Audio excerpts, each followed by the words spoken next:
This is a Around the Ropes YouTube exclusive. And guys, we are honored to be joined by a gentleman who has had his fair share in professional wrestling. He has been in WWE. He has been in AEW. He has been in Ring of Honor back when Ring of Honor first started. He's even done some tours in Japan. You guys know him as one half of reDRagon. Bobby Fish is on with us right now. Bobby, how you doing tonight, sir?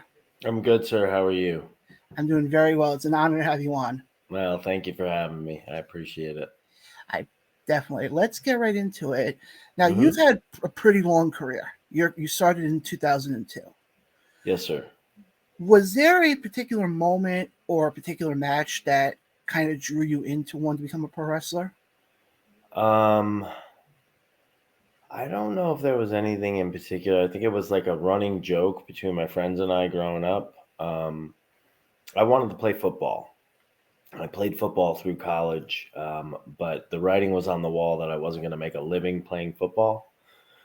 And I kind of knew that the other things I got into from a professional standpoint just weren't working for me either. And there was always this pull to do just something that wasn't, I guess on the straight and narrow. Like my dad was a fireman. I had friends that were getting on the police force, and none of that stuff really resonated with me. I was partners in a bar for a while. I bartended for a long time, and it just wasn't happening. So I was working for a marketing company. I was on the road for the first time, like out of New York State, which is where I'm from. And I saw a book on a shelf at an FYE, and it was The Dynamite Kid. And I was a huge fan of his as a kid when he was in WWF. But at that time, without the internet and everything, when somebody disappeared, you just figured they stopped wrestling.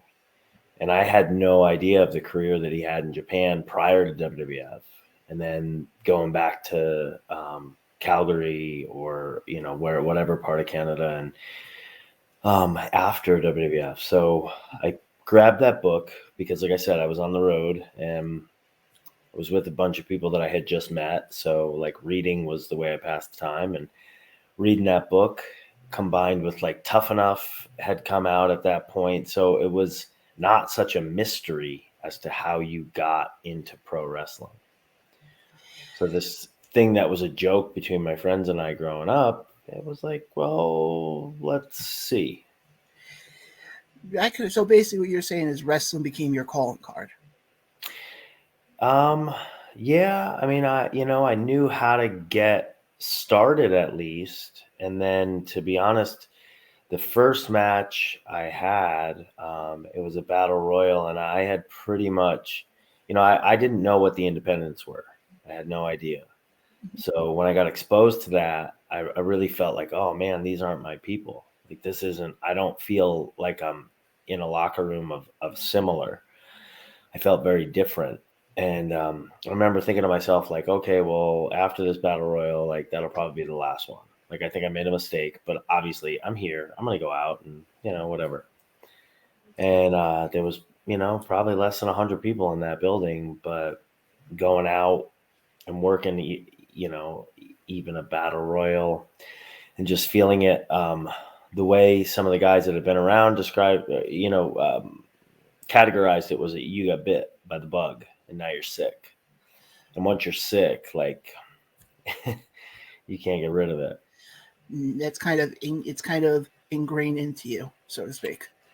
Yeah, it just was, I think what I didn't know how to identify it at the time, but what it was that whether it's 10,000 people or 10 people, it's an audience, and you're performing.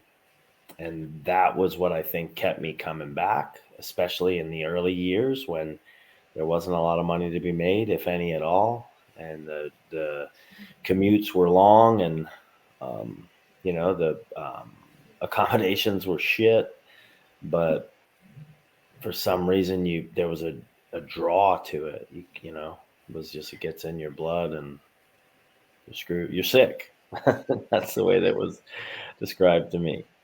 Now, from my reading and my understanding, you were actually trained by Harley Race, if I read it correctly.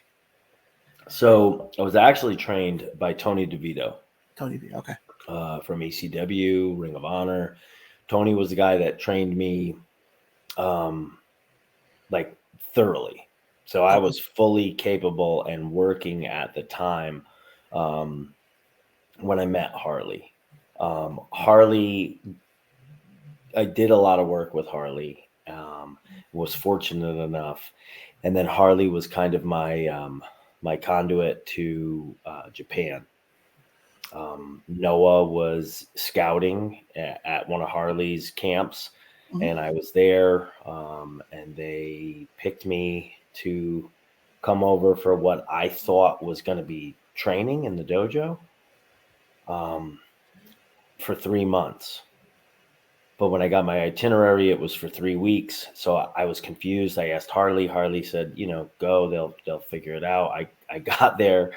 And turns out like I worked Samurai TV that night from Korakuen Hall. I had my first match on Japanese soil. And it just, it's just kind of the way wrestling is. Like you get thrown to the wolves sometimes, and that's kind of your best way to learn. And I've learned that also, especially with stuff in my personal life, that it's easier to learn if you get thrown into the fire and see how well you come out not being burnt. I think is the best way to put it. But before you actually made your, because that wasn't your actual first stint, I think happened after your first run at Ring of Honor, if I remember correctly. My first what? Your first run at Ring of Honor was before Japan. New Japan. I worked for Noah Pro Wrestling for 9 years before I went to Ring of Honor. Now, obviously, you came into Ring of Honor when Ring of Honor first started, or like in the early days. Well, no. So when they first started doing Sinclair Broadcasting, TV, so they had a TV deal prior to that with HDNet. They had another one, I believe, before that, and then going all the way back, Tony DeVito was working for Ring of Honor when Gabe Sapolsky was booking, and Kerry Silkin was, owned it, and it was still just kind of the hot independent. Like I said, I didn't know what the independents were, and most of the local ones that I saw, closer to me, weren't very good, and they weren't very organized, and I didn't feel like I fit in. And then Ring of Honor, which I started going to because Tony was working there. I was one of Tony's guys, one of Tony's kids, that we were called. And I saw for the first time guys like Samoa Joe and AJ Styles, and I had always considered myself like a high-end athlete and a real martial artist, et cetera, et cetera. And this, that's what I saw. Like Joe's a legit martial artist. AJ Styles is a legit athlete. Bryan Danielson's a legit martial artist. Like it was the first time that I saw guys that I was, I don't know what word to use, but like I wanted to live up to them. I wanted to learn how to do what they're doing, and what they were doing looked athletic and cool and like something I wanted to do, where some of the other, more disorganized indies and stuff, I was just like, okay, this is not me. I could definitely imagine that. But so now, you make the trip over to Japan, you're working for Noah. Then when you come back and you're working for Ring of Honor, is there a difference working in Japan than there is working in the States? Yeah, very, very big difference. I think one of the misperceptions is how hard people go in Japan, and people do go hard. And it is a very snug style, and Japan is a place where the line between, pro wrestling and Pride and any of these other organizations, it's all considered combat sports. And so that line gets very blurry. However, I think the misperception with a lot of American fans is they think that like that's wrestling over there 24/7, and nobody nobody could put up with that level of grind, working 4 or 5 nights a week. And when I worked for Noah, that's what we did. I mean, we worked 3 to 4 nights a week. We were on the road. But the shows that are televised, or the shows that are pay-per-view or whatever, those are the ones that everybody sees. These country town shows, nobody sees them. So they see it used to be called, was said to me that it was red light fever. So when the red light's on, that's TV, everybody jacks it up. And that might be once a week, a couple times a month, as opposed to like going hard like that every single night. You just can't. So I think that's one of the misperceptions. I think another difference is obviously the crowd interaction. It's a very polite society.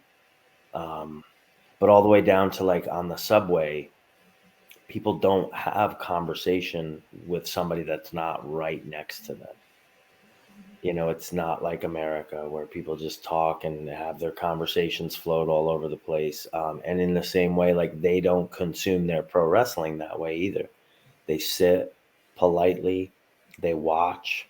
I think they seem to be a little bit more educated because you can do some more intricate wrestling, actual, catch as catch can, or reversals and whatnot that they appreciate, and they will show that appreciation, but it's polite, and you don't see signs usually. Sometimes they'll drape sheets from some of the upper balconies, but like you don't see a lot of like handheld signs. People, man, you're hard pressed to find a fan over there that's Japanese that would be rude to a wrestler. Yeah, I've been to a few WWE shows and whatnot in the States, Yeah, and you see it on TV. You see, especially depends on what area of the country you're in. yeah. And we'll get into the whole crowd thing later on when we get to the WWE stuff. But I want to get back to the Ring of Honor stuff for 1 second, because one of the biggest things that came out of it was your tag team partner, you and Kyle O'Reilly, forming Yes, reDRagon. Mm-hmm. Whose idea was that, and how did you guys come up with the name reDRagon? The idea coming in was they weren't really sure where I was going to fit, but Kyle and Davey Richards were splitting up, and they were looking for a way to get Davey and Eddie Edwards back together as the American Wolves. So there had to be a need.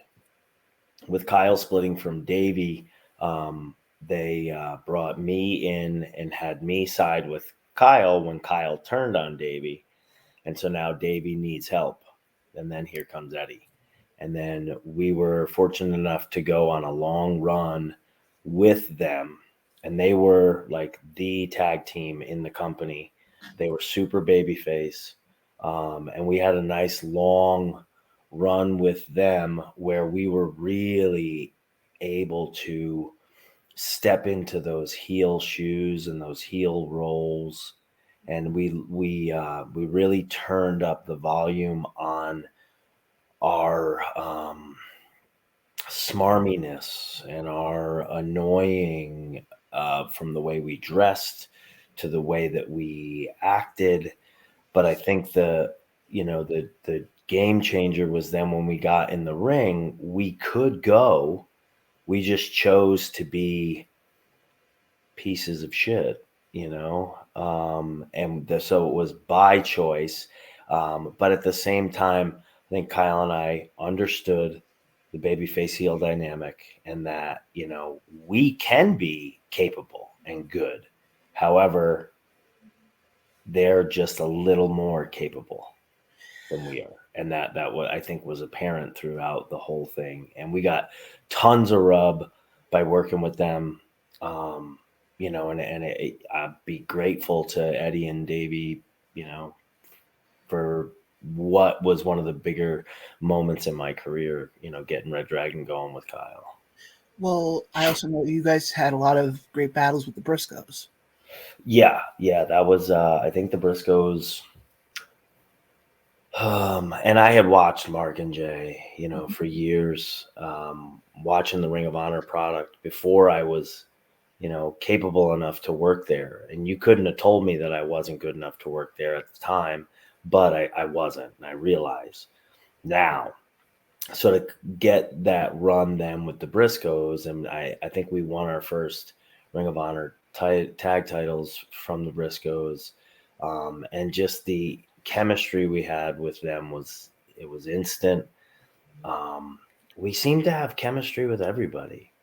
I mean, not absolutely everyone, but just about. There was no team that we couldn't work with. Now, guys like the Briscoes, we had a chemistry that was like unspoken and just, was there.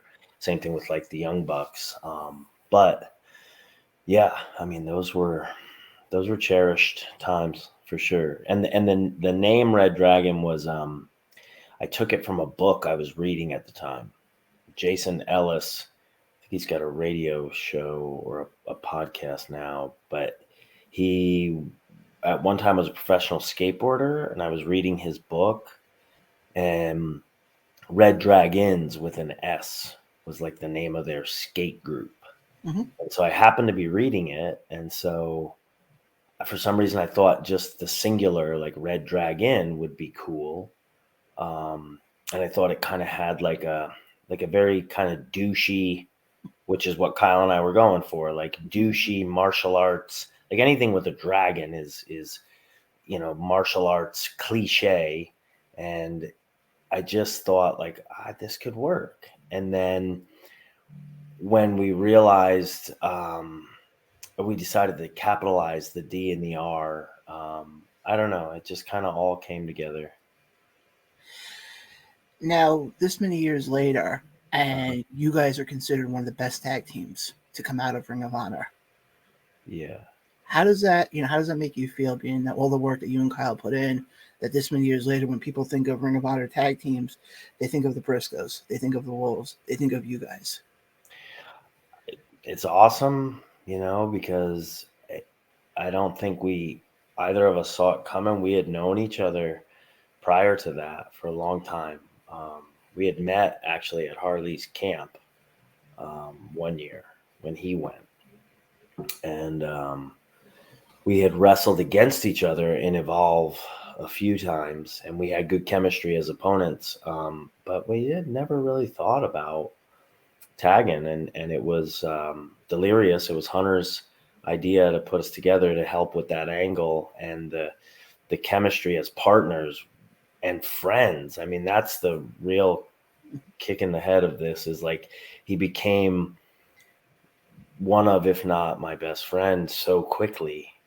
And we were on the road with Ring of Honor, and we were busy, and then we started working for New Japan, and now we're traveling Japan together, and we were buddies, and we had similar senses of humor.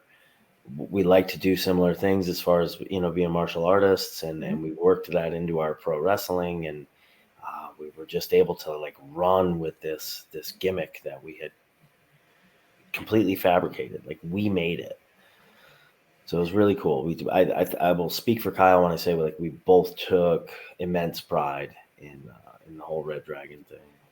Now, one of the other guys you worked with a lot in the Ring of Honor days, and you ended up working with him also in WWE and in AEW, and that's Adam Cole. Mm-hmm. How did that when did you first meet him, and how was that whole experience like? So I met Adam, I think around similar time that I was working Evolve against Kyle, but it was very much in passing. And I always thought like Adam was a nice guy, and I would like to think he thought the same of me. I don't know. But it was always just in passing. And then when we started working for Ring of Honor, I definitely started to get to know Adam better. Him and Kyle were kind of connected after their time as a tag team, and then they were, they feuded. And at that time, Kyle was kind of away from Cole, but the plan, it was a year-long plan. I mean, Hunter he did long-term booking, and he knew he wanted to get back around to Kyle and Adam at Manhattan Mayhem. And so they kind of always orbited each other. And so when Kyle and I really got moving and grooving with reDRagon, there were some instances with Cole, And I can even remember a tag match that, they were a makeshift tag team. It was Roddy and Cole, but you basically had the Undisputed Era in a tag match against each other. It's kind of interesting to look back at. And yeah, Cole was always a guy that just immensely talented, and you could see it. He had it, he like oozes it, and it was always there. Interestingly enough, on the way to getting Kyle and Cole at Manhattan Mayhem, there was a brief angle where the three of us were aligned, and it was on like a house show or something, and they were only doing it so that one of them could turn on the other. But when the crowd reaction we got that night, I thought like, man, there's something here. So I had mentioned it to the office, and in their defense, that Hunter booked long term, so he's had these, and on a whim, you're not going to change it. But it was an idea to just keep the trio going for a little while longer, but they decided not to, and they went ahead with their other plans, and it was what it was. So I mean, it's really the irony kind of drips from it when we leave to go to NXT and end up as this trio. Well, that's kind of where I want to head to now, because I remember watching that pay-per-view when you guys debuted. Mm-hmm. And that was, I think you and Kyle had made an appearance in the tag title match that night. And then later on, when Drew McIntyre was taking on Bobby Roode. Yes, and it was Sanity and AOP. Yes. In the tag match. Yes. What was going through you? Well, first of all, how did you end up getting to WWE? And then what was going through your head that night when you guys made your debut? Well, Kyle and Adam had started talking to them first. Mm-hmm. And then there was like a respite of time where we could not talk to anybody. So they did not approach us until contracts were up. So Kyle and Adam were talking first. I was actually renegotiating with possibly Ring of Honor, but it wasn't going well. We couldn't agree on numbers. I was looking at the very least to do more limited bookings with them, and I had a standing offer with New Japan to work there more. And so I thought, and I had always thought, like that's where my career would be in Japan. So, and then it became, got on my radar that like WWE would potentially be interested. There was varying degrees of interest, and long story short, they were taking a shot on all of us, and I didn't know where I fit into that or how. I mean, Kyle and I thought that maybe they would bring us in as a tag team, but everybody did come in separately. Like I worked an NXT TV, and then Kyle, and I don't think Adam wrestled. I don't remember how but at that point they had revealed their plans to us. It was after Kyle's match that they had talked to us about being a group. And then going to that night, you're in Barclays Center. I think that must have been takeover. It was the third takeover I think that they have done. Yeah. They had done at that time in the Barclays Center, and you're in main event time. It's McIntyre versus Roode. You guys come up knowing that this is where the plan's headed. What was going through your head figuring, okay, Adam's about to be here, we're about to actually put this thing together? Well, I think you're in that situation, and you're working for regional or whatever you want to categorize Ring of Honor as, and you wonder, like, is the big stage, are they going to know us? I mean, you'd like to think, yeah, but you don't know. Fortunately for us, I think it was more anxious waiting to go out for the tag match, thinking, are we going to get any reaction? And we did. we got such a reaction, and people knew who we were. And Kyle and I being smaller guys than like AOP or the typical, like what people consider typical WWE, like you just don't know. But they had faith in us and they trusted us, and we went out and we did what we could do. Kyle and I, our style is very martial arts oriented, and I think it looked believable what we did, and it was all martial arts, if I'm not mistaken. And we put our signature on that moment. So when it came time for Cole's, there was a little trepidation as far as like, okay, how are they going to react to the three of us together? But if they knew Kyle and me, they definitely know who Adam Cole is. And the three of us together, like if the reaction Kyle and I got was such that it was like, okay, man, I just think this thing's going to be insane. So that if anything, I'd say it was a little bit of confidence going into Cole's run-in. Now, obviously, the fourth one who was part of Undisputed Era was Roderick Strong. Was he also? Was he in NXT prior to you guys coming in, or was he? Yeah. So he was already in there. Okay, I didn't remember. He was already there for I believe a year or longer, and he kind of had his own thing going. And the first War Games, Roddy was on AOP. It was AOP and Roddy against me, Kyle, and Adam, and then Sanity. They did not add Roddy until I tore my ACL, and I was out about a year after we had really gotten rolling. And it was another one of those moments that was kind of surreal, because it was like, these are two of my legit best friends in wrestling, and they put us into a group. And then when I have my knee injury and they're like, okay, well, we need a third so that they don't lose the momentum, and then Bobby can be there and recover and still be visible, but step back in, but he's got to recover.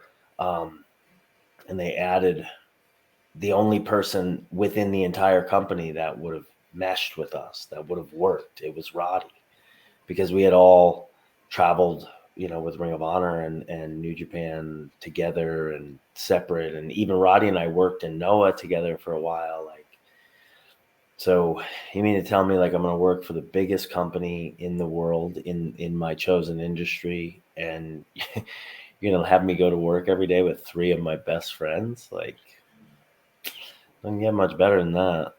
I would say, is that really considered work when you're having fun? No, it truly wasn't.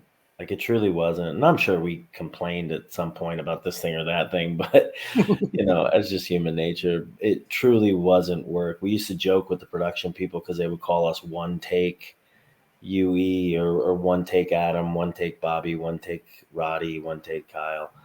We would only have to do one or two takes of any of our segments, because just give us a little bit of information and we'll just cut it up. Like, we just riffed. It was like, you and your boys talking in the locker room.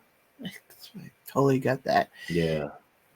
But when you guys were in NXT, at one point, each of you held title. Obviously, you and Kyle were tag team champions. Mm-hmm.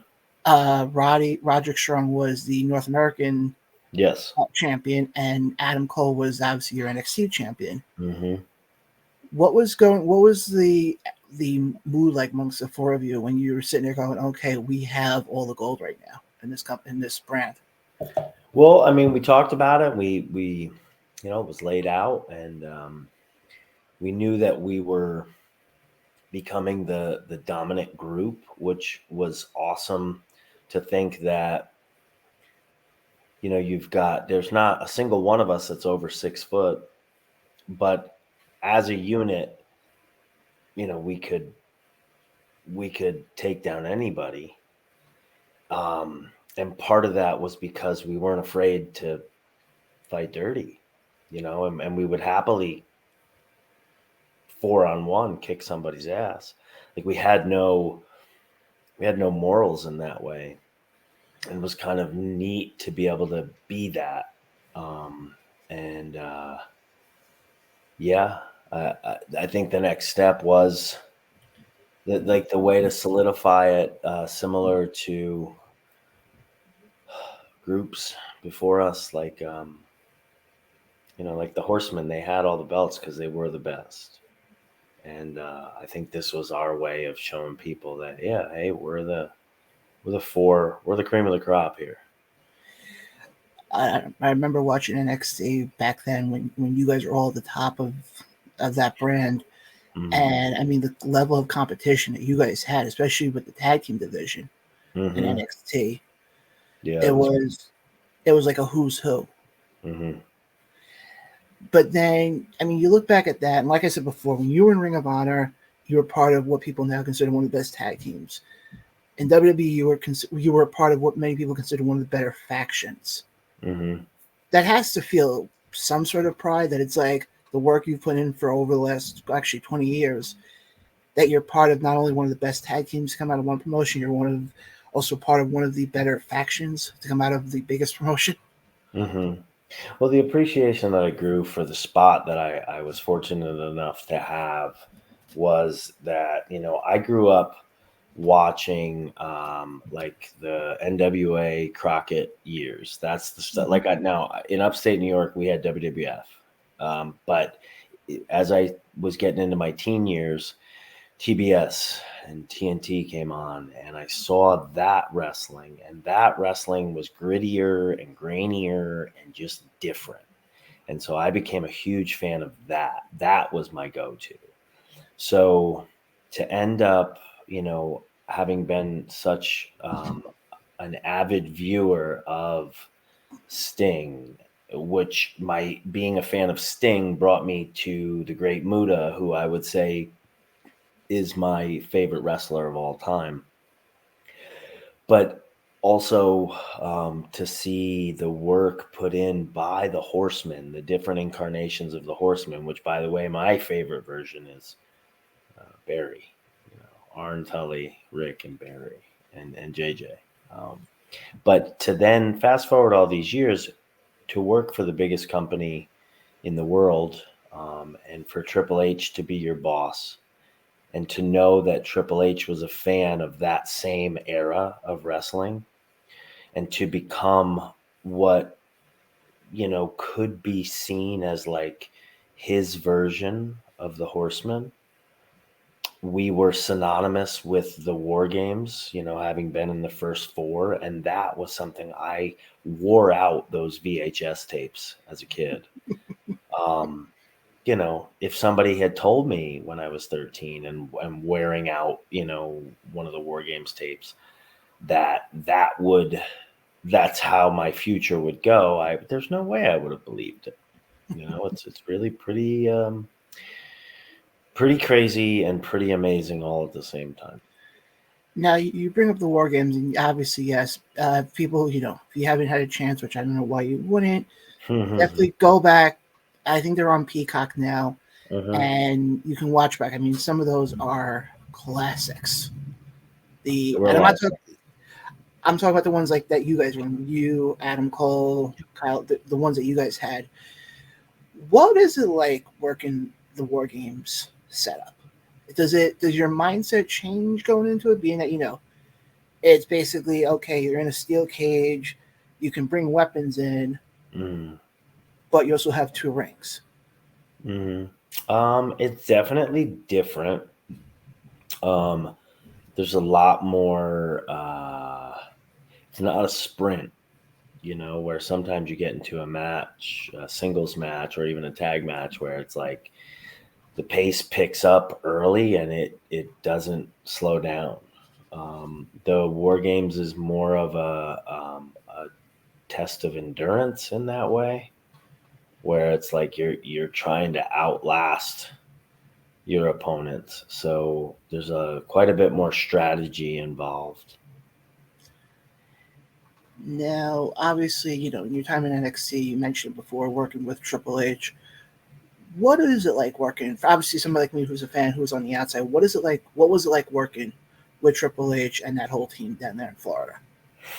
I mean, it's some of the most treasured moments of my career, because again, like I said before, it was with three of my best friends, and it really was easy. What they wanted from us was very much who we were. They had a very good uh, grip on what they had in us and who we were and what our strengths were and what our not necessarily our strengths were. And they were able to, one hand would wash the other. Like, I mean, we really had such a good dynamic with Hunter and Sean.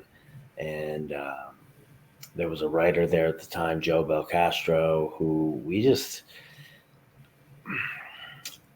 I don't want to say things were easy, because I'm sure there were difficult times, but right now, being removed from it and everything, like, I only think of the good stuff, and there was a lot. Now, last thing I want to get to with your time in NXT, like I asked you before about how you came up with the name of reDRagon. Who came up with the name? Was it you? Who came up with the name of Undisputed Era? That was Hunter, Okay. maybe Sean. A combination of the two. We went back and forth on a few different things. Eventually, whittled it down to something Undisputed something, and or something Era, and eventually, yeah, it was Undisputed Era. And one of the things I learned in the process of working with them was just learning to trust that they knew, and they've both been in this business, for a really long time, and they've not been asleep at the wheel. They've been paying attention. And when you have you have a riddle of no, it's not a Matt Riddle reference, but when you can't solve the riddle at the end of your match to try to put a bow on this thing, what I learned was, like, go get Sean, go get Hunter. 9 out of 10 times, like, they have an answer. But now, when you look at time in NXT, I mean, like I said before, you guys were on top for the longest time.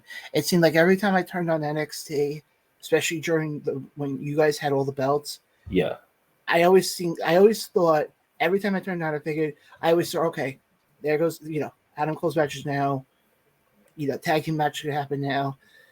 It seemed like you guys were on TV every week. And obviously, that's a good thing. That's a good thing. Yeah, I think that was part of the group dynamic, was that we were able to push the various differences between each of us as performers, but at the same time, be a group. And I think it allowed flexibility within the booking to be creative, where we could, they could have weeks of TV where we dominated. We were like 5 segments. And when we were running at Full Sail, we used to joke, because we did not have time to eat catering. We didn't have time to, it was like from a match to a promo to a backstage to another match, or like, it was never ending. And I will kind of speak for the other 3, like, I think we all took pride in the fact that that's who we were. We were the workhorses, and we wanted that company on our back. And it's not to say that there weren't other, people who pulled their weight. I mean, God, Tommaso and Johnny, and there were people other than us, but we were, we were the heels of NXT, and we were very busy, and we liked to stay busy, and just took, that same thing I had said, like, just the workhorses, and we wanted to be nothing but that. Now, you brought up Tommaso and Gargano, and I want to get into that very briefly, because you were there during their rivalry. Uh-huh.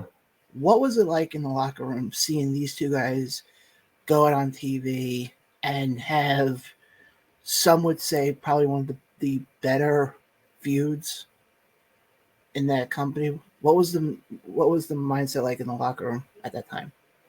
I mean, I can speak for myself when I say like I was always very intrigued to watch whenever Tommaso and Johnny were working each other, because I knew that they took pride in one, making it good, but two, making it not the same thing, you know. So they were always going to go out and push the creativity. It kind of came up similar time as Tommaso, and you know, wrestling, you kind of veer in and out with people, but Tommaso is somebody at certain points in my career that I was pretty, you know, close with.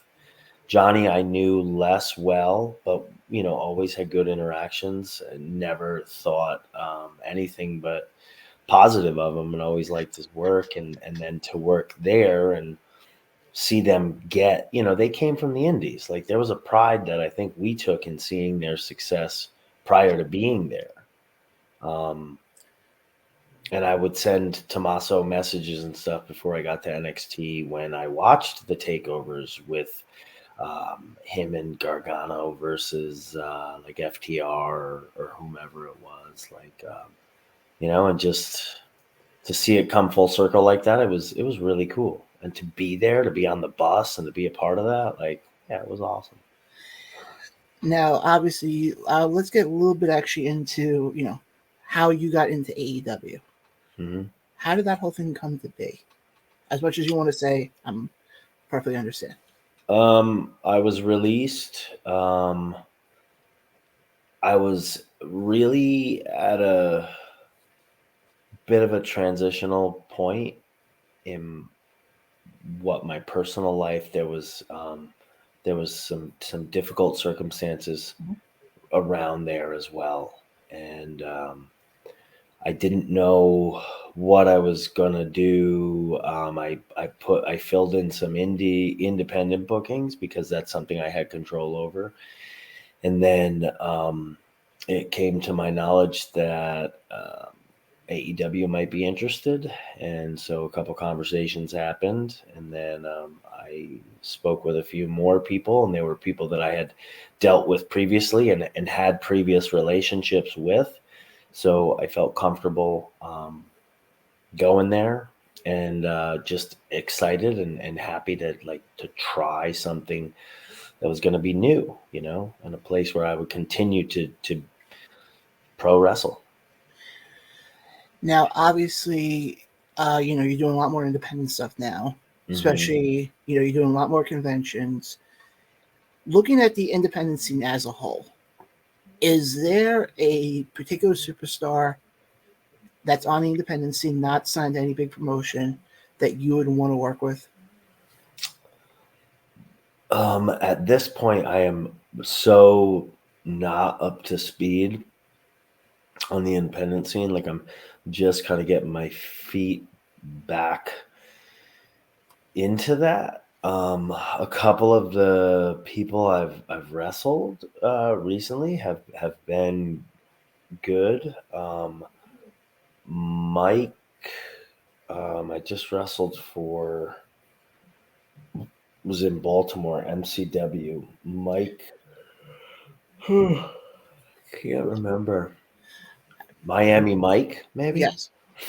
Thought he was very good. I did not know him previously. With the way things kind of worked out, we didn't have time to really do anything but meet each other before going to the ring. So that's literally what we did. And, you know, he's only but a few years in, and he was able to hang through the whole whatever, you know, we went like 12 minutes or so, and you know, everything was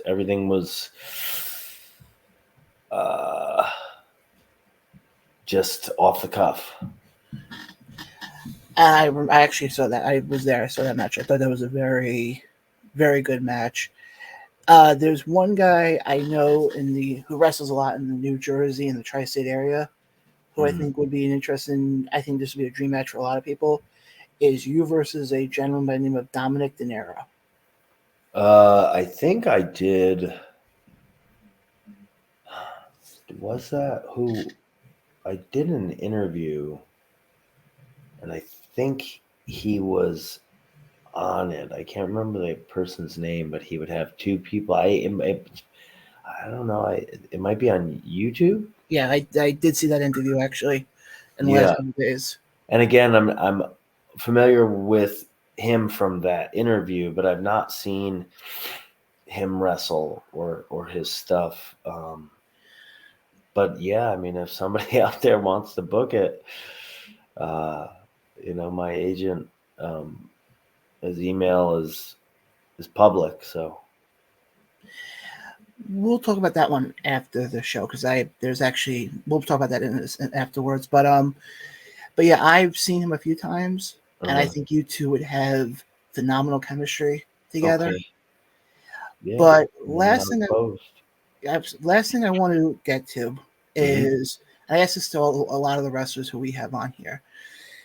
If you had the opportunity, almost like a dream match, so to speak, to go up against anybody from the past or currently right now, who would it be?